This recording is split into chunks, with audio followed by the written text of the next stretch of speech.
Ya, selamat pagi saudara. Anda menyaksikan Sapa Jatim bersama saya Nadifa Rahma. Nah saudara, di sebuah kampung di Kota Malang menjadi perbincangan hangat, apalagi saat musim libur panjang.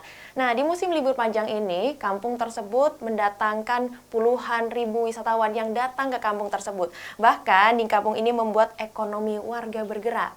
Nah lantas, bagaimana ekonomi warga bergerak dan besar dampaknya seperti apa dan bagaimana agar wisatawan maupun warga di kampung tersebut tetap nyaman walaupun banyak sekali wisatawan yang datang.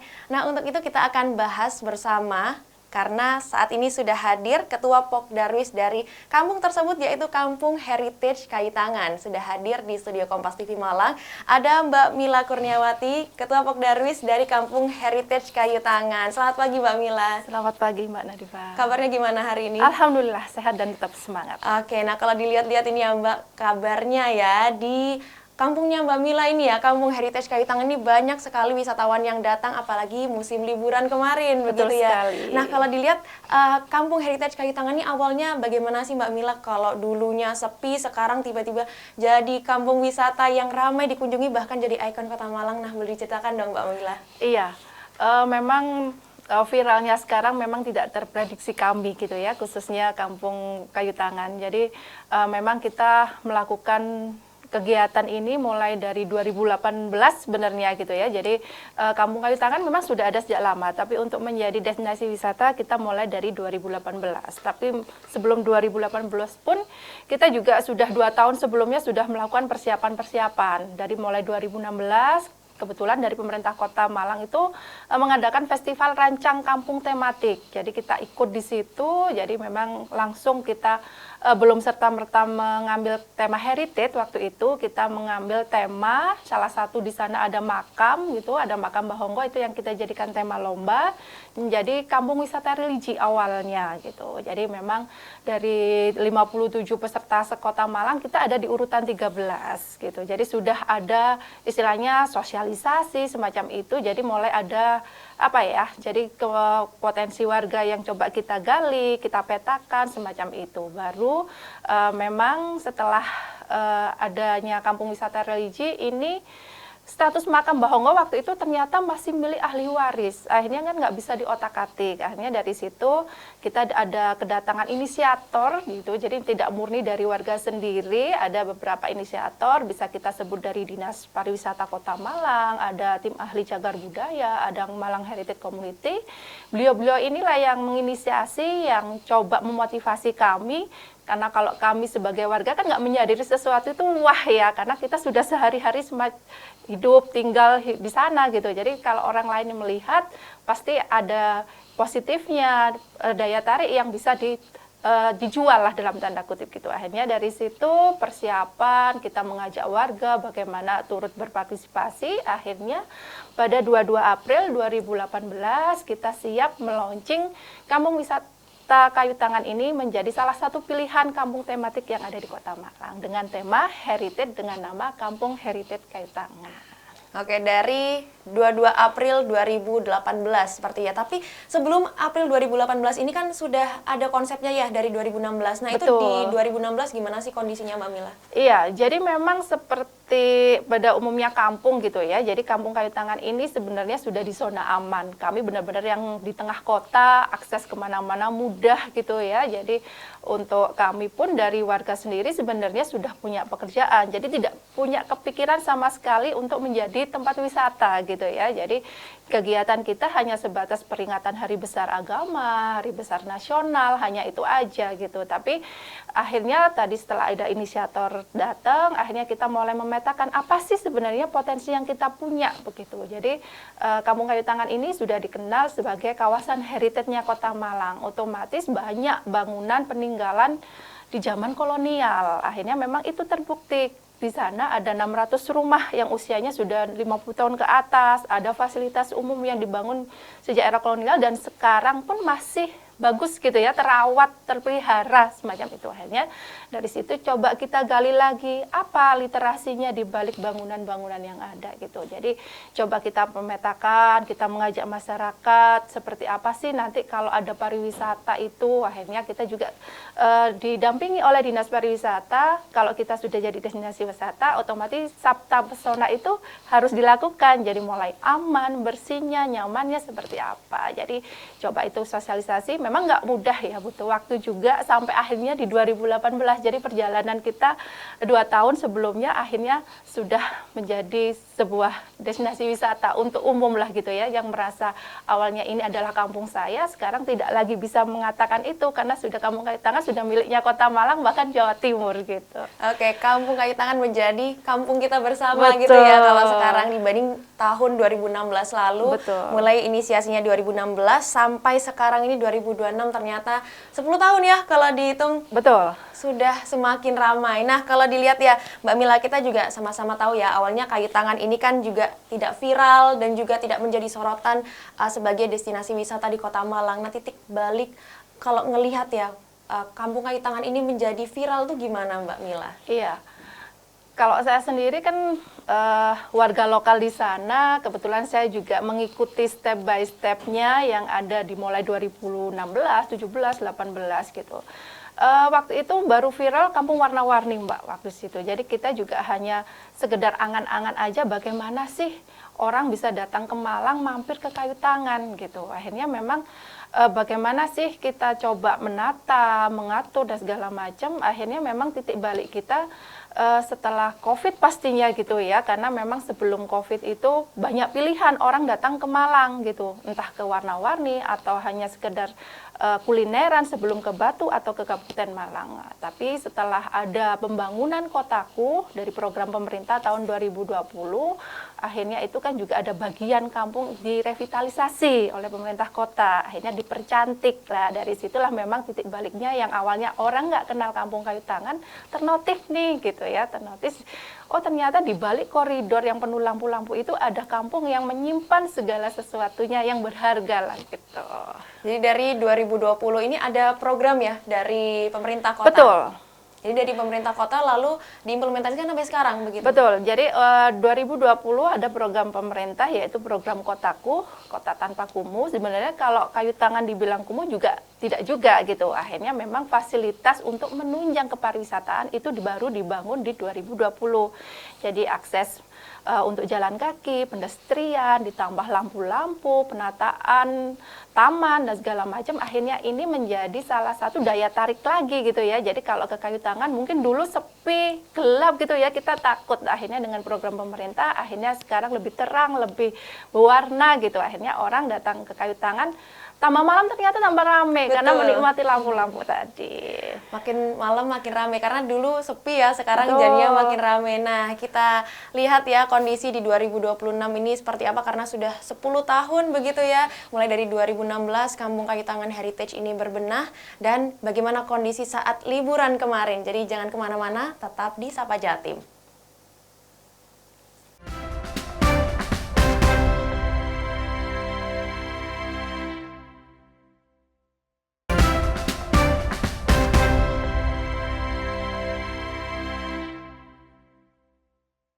Anda masih menyaksikan Sapa Jatim bersama saya Nadifa Rahma dan juga Mbak Mila, Ketua Pokdarwis dari Kampung Heritage Kayu Tangan. Nah, Kampung Heritage Kayu Tangan ini ternyata dari 2016 sudah ada, saudara. Nah, sekarang sudah 10 tahun, sudah dari 2016 sampai 2026 ternyata banyak sekali perkembangan. Nah, kalau dilihat perkembangannya seperti apa sih kondisi sekarang ini, Mbak Mila? Kalau terkininya gitu ya, pastinya rame gitu ya, tapi proses menuju ramenya kan kita juga berproses gitu ya. Jadi kegiatan kami itu kan susur kampung, kita bilangnya kalau berkunjung ke Kampung Kayu Tangan itu adalah susur kampung, bagaimana orang bisa melewati gang-gang kecil untuk menemukan potensi di sana. Jadi Kampung Kayu Tangan tidak kita buat lagi, bangunan sudah ada, itu peninggalan kami menjadi warisan. Ini itu yang kemas jadi paket wisata gitu. Jadi kita ada, karena sebuah perkampungan otomatis akses masuk banyak gitu. Akhirnya kita berpikir bagaimana orang bisa menikmati entah kulinernya, bangunan tadi itu ke kayu tangan seperti apa. Tidak mungkin kita istilahnya langsung itu ya, apa bahasanya Jawanya dilucur gitu ya, orang langsung masuk gitu kan nggak mungkin gitu ya. Kebetulan memang dari kami sepakat karena di kayu tangan itu ada 4 wilayah gitu, akhirnya kita sepakat bahwa mana pengelolaan pariwisata itu jatuh di Pokdarwis, kelompok sadar wisata. Jadi kita mengatur akses masuknya seperti apa, di dalam seperti apa, rute, petunjuk arah dan segala macam. Akhirnya saat ini ada 5 pintu yang bisa diakses kalau menuju Kampung Kayu Tangan, dan ini juga ada kita melakukan pilihan, ada yang on the spot yang bisa langsung datang ke Kayu Tangan dengan berkontribusi lingkungan, yaitu ada 5.000 per orang, dan kita juga menawarkan paket wisata mulai dari anak-anak, dari SD sampai mahasiswa sampai kedinasan juga kita juga terima gitu. Jadi otomatis kalau kita lihat perkembangan pariwisata pasti dampaknya positif negatif gitu ya. Secara ekonomi bisa lihat dengan kunjungan yang semakin banyak, mungkin yang awalnya kita mencapai angka ratusan, ribuan itu agak susah. Karena orang masih apa ya, tidak ternotis kalau ke Kayu Tangan ngapain. Betul. Gitu.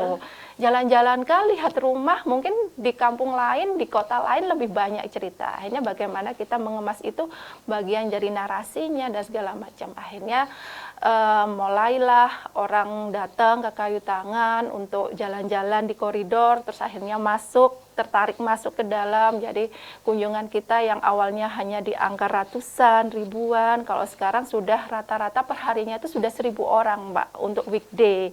Kalau weekend beda lagi, sudah ada kenaikan, apalagi di musim liburan. Jadi Natal kemarin, di Nataru 2025 kemarin, hampir tiap harinya ada 3.000 pengunjung yang masuk ke Kampung Kayu Tangan. Oke, Gitu. 3.000 pengunjung itu masuk dalam satu hari biasanya. Betul. Wow, itu lumayan besar begitu ya angkanya. Itu dari 5 loket yang ada di Kampung Heritage atau total seluruhnya, Mbak Mila? Iya, jadi data itu bisa kita peroleh itu karena mereka kan harus menunjukkan apa ya, postcard, kalau kita bilangnya kan postcard ya. Jadi kita setelah kontribusi dengan membayar 5.000 rupiah per orang, kita memberikan postcard sebagai tanda masuk sekaligus souvenir dari Kampung Kayu Tangan. Lah itu bisa kita hitung. Jadi ada 5 pintu yang ada penjaga pintunya. Jadi itu. Tapi selain dari 5 pintu itu sendiri, karena sebuah kampung akses masuknya banyak. Kalau kita total sebenarnya 10 gitu ya. Terus untuk operasional jam tiket kita mulai jam 7 pagi sampai jam 7 malam gitu. Jadi memang tidak ada kalau kita bilang 3.000 apa kredit atau istilahnya ada penumpukan massa atau enggak. Saya kira enggak gitu ya. Karena kan di sana mobile tadi ya.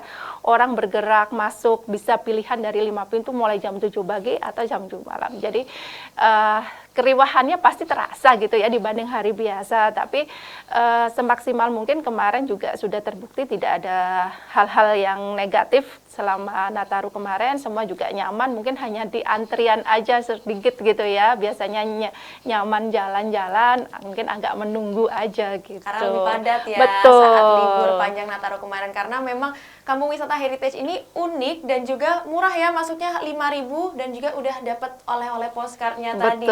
Nah, kalau dilihat ini kan dampak positifnya juga banyak sekali ya kalau dilihat dari banyaknya pengunjung. Tapi ini nggak, Mbak, kalau dulu ya awal-awal mungkin kalau dilihat wisata Heritage Kayu Tangan ini kan rumah warga juga ya, rumah tempat tinggal dari warga Kayu Tangan sendiri. Apakah dulu tuh pernah merasa ini nggak sih warganya nggak nyaman karena mungkin dulu nggak banyak ya orang yang datang, tapi ternyata banyak sekali sekalang yang datang, bahkan membuka pintu rumah juga sudah banyak wisatawan. Nah itu gimana kondisinya, Mbak? Iya, pastinya kita berproses juga, tidak serta-merta memang warga menerima kampung ini menjadi kampung wisata.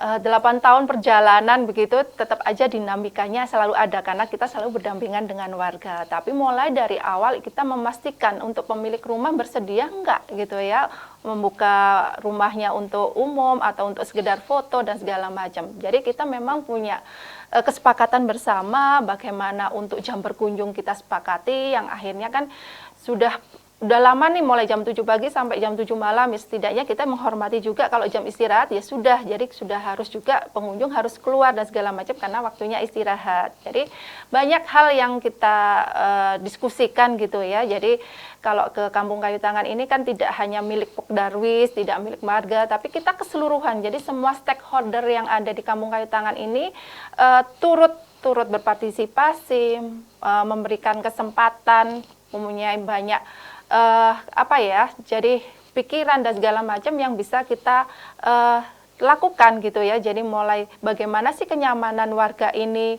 tentang mungkin waktu-waktu jam sholat atau anak-anak juga bermainnya seperti apa gitu. Jadi benar-benar kita sudah pikirkan, termasuk UMKM Mbak gitu ya, yang mungkin dulunya kan hanya beberapa, akhirnya dengan adanya pengunjung ini kan semakin meningkat. Akhirnya juga menangkap peluang itu. Jadi kita berharap memang seluruh warga di Kayu Tangan itu tidak jadi penonton, tidak hanya diam, tapi boleh berpartisipasi menurut kemampuan sendiri-sendiri gitu. Oh, aku istilahnya mau buka usaha, boleh gitu ya. Atau istilahnya hanya sekedar penunjuk arah atau sekedar senyum salam, itu sudah salah satu bentuk partisipasi, termasuk menjaga kebersihan di lingkungan masing-masing gitu. Jadi bagaimana kita tetap merangkul warga, seperti apa sih keinginannya, akhirnya sampai sekarang berjalan, orang sudah menyadari bahwasanya ada dampaknya yang bisa dirasakan oleh masing-masing keluarga gitu. Otomatis ada tambahan secara ekonomi, secara lingkungan juga, yang awalnya tadi mungkin kurang tertata, sekarang lebih cantik dan segala macam. Apalagi tata sosialnya pasti meskipun ada modernisasi masuk, perubahan segala macam, jadi setidaknya kita yang menjadi tuan rumah gitu ya. Jadi tetap itu yang kita tenankan, kita yang punya rumah. Jadi kalau ada mungkin pengunjung atau hal-hal yang melanggar norma mungkin atau apa, itu semua warga berhak untuk menegur, karena ini adalah privasi kami gitu sebagai pemilik Kampung Kayu Tangan, kayak gitu sih. Jadi memang prosesnya cukup panjang gitu ya, tapi kalau sampai konflik, enggak usah wes gitu, enggak, saya kira enggak gitu ya. Cuma memang pemahaman masyarakat ini kan berbeda-beda, karena kami ada 2.000 lebih kepala gitu ya, yang kepingin juga ide-idenya digunakan dan segala macam. Akhirnya memang kita coba rangkul, kita ada pertemuan dan segala macam untuk menggali permasalahan yang ada di lapangan semacam itu. Berarti memang transformasi ini harus tetap dilakukan ya. Betul. Dampak baik atau buruk juga tetap harus kita jalani. Apalagi sekarang lumayan banyak ya dampak positifnya, kalau dilihat banyak sekali dampak positifnya, apalagi untuk warga di Kampung Heritage Kayu Tangan, karena ada dampak ekonomi nih untuk warga Kampung Heritage juga, seperti itu. Nah, itu kita akan bahas setelah ini, jadi jangan kemana-mana, tetap di Sapa Jatim.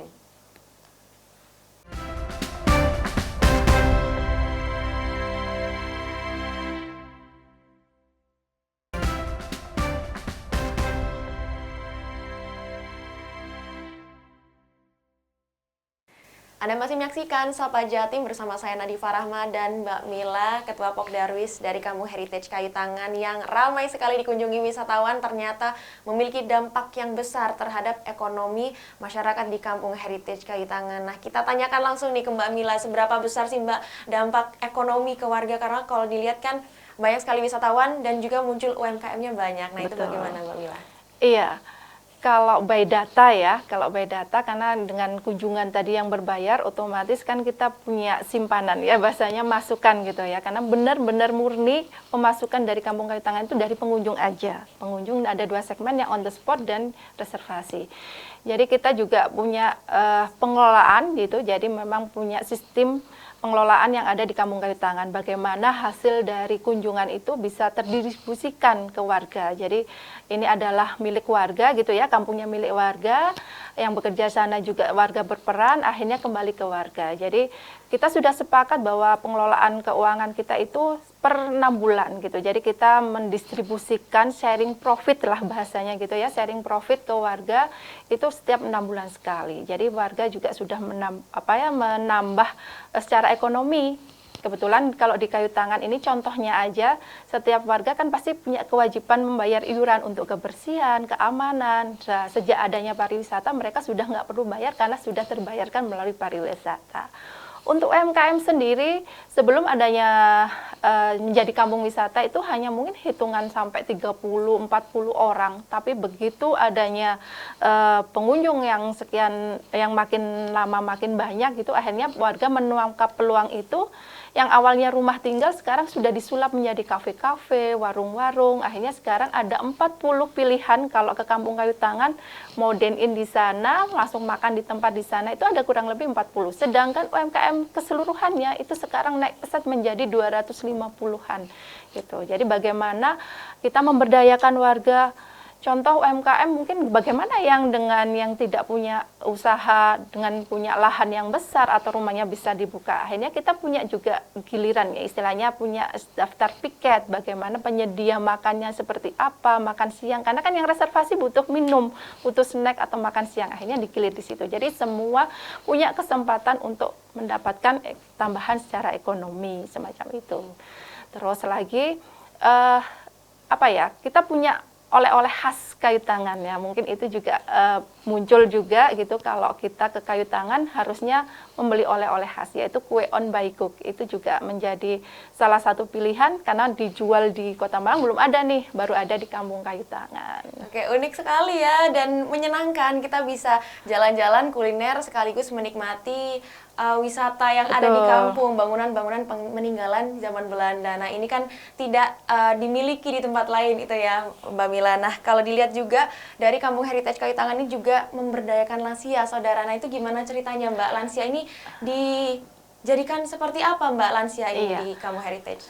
Sebenarnya tidak hanya lansia ya, jadi mulai anak-anak, terus karang taruna, yang remaja-remaja, termasuk kami emak-emak, ibu rumah tangga dan lansia gitu ya. Jadi kita sebagian besar memang untuk yang lansia ini yang mengikuti, yang memotivasi kami mulai 2016 Mbak gitu. Jadi memang mereka yang mendorong semangat gitu ya, akhirnya memang ayolah kita bantu gitu ya. Akhirnya memang beberapa di segmen di tiketing, terus ada juga di guiding, termasuk dari pelaku UMKM tadi gitu. Jadi memang untuk anak-anak kita libatkan di permainan dolanan anak, karena kita ada beberapa event dolanan anak, terus beberapa juga kegiatan festival-festival semacam itu.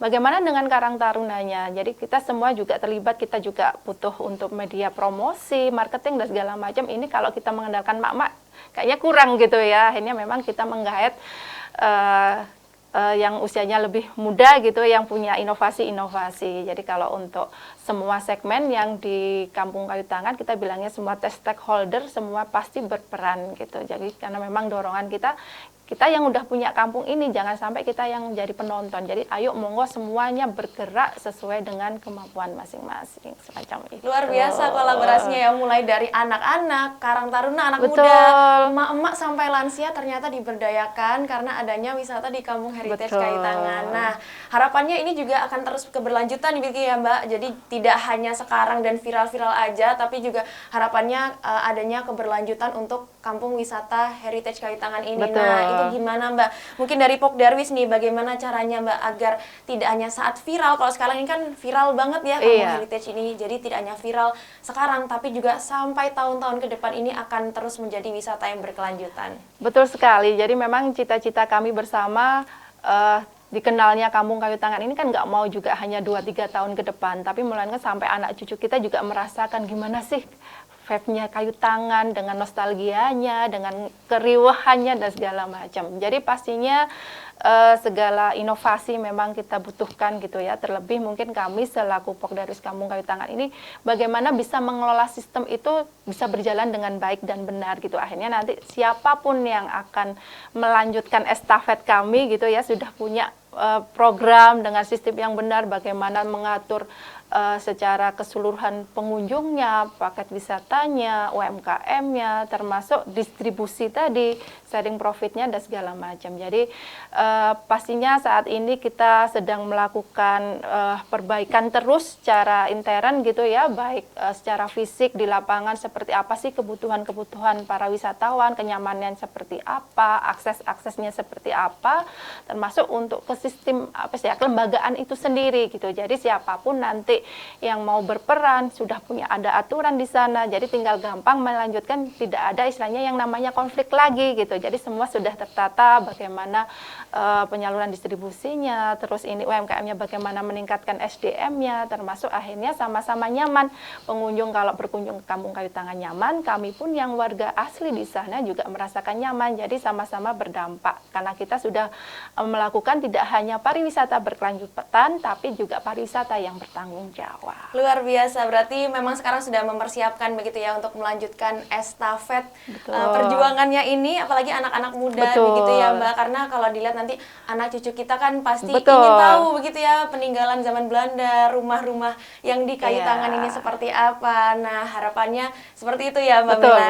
Nah saudara, transformasi dari Kampung Heritage Kayu Tangan ini tidak hanya terkait dengan ramainya pengunjung, tapi juga bagaimana cara mengelola wisata di Kampung Heritage Kayu Tangan ini agar warga nyaman maupun wisatawan juga nyaman untuk berwisata, berlibur di Kampung Heritage Kayu Tangan. Jadi, ayo kita jaga, rawat bersama-sama dari Kampung Heritage Kayu Tangan agar wisata kayu tangan ini tetap menjadi wisata yang nyaman bagi wisatawan dan juga tetap menjadi ikon dari Kota Malang. Dan harapannya berkelanjutan begitu ya. Mbak Mila, amin. Sukses terus untuk Terima Kampung kasih. Heritage Kayu Tangan. Amin, Dan amin. terima kasih Mbak Mila sudah hadir ngobrol-ngobrol dengan kita terkait dengan Kampung Heritage Kayu Tangan. Dan diskusi kita, ngobrol-ngobrol kita tadi dengan Pokdarwis Kampung Heritage Kayu Tangan juga menutup perjumpaan kita pada pagi hari ini. Saya Nadifa Rahma dan juga kru yang bertugas pamit undur diri dari hadapan Anda. Jangan lupa saksikan terus Sapa Jatim di Kompas TV, independen, terpercaya. Sampai jumpa.